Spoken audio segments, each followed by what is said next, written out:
says we will not waver in support for Ukraine as he speaks about the continued support for the country in its war against Russia. He also says NATO is not giving Ukraine a time frame for membership and that G7 will announce a deal for Ukraine. Ryuchell, a Japanese TV personality and LGBT figure, found dead at agents' office. The 29-year-old was known for their gender non-conformity and influence on fashion and culture. The cause of death is not yet known. South Korea welcomes first panda twins born at Everland theme park. The cubs are the offspring of Ibao and Labao, who arrived from China in 2016 as part of a panda diplomacy program.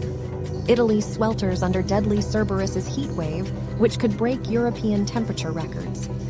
The heat wave, named after the three-headed dog of Greek mythology, has caused wildfires, power outages, and health risks across the country. Climate change is making our oceans change color, new research finds.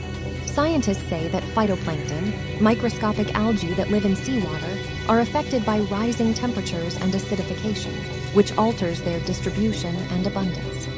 Ancient pendants made from giant sloth bones suggest humans were in Americas earlier than thought.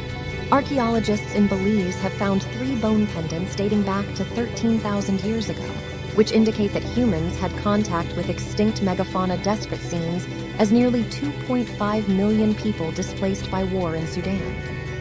The UN says that humanitarian needs are increasing as violence escalates in Darfur, South Kordofan, and Blue Nile regions. Trump loses immunity in E Jean Carroll lawsuit.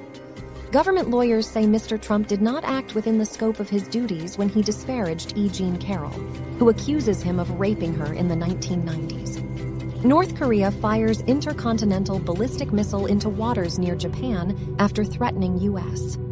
The launch is the latest in a series of provocations by Pyongyang, which has ramped up its nuclear and missile program amid stalled talks with Washington.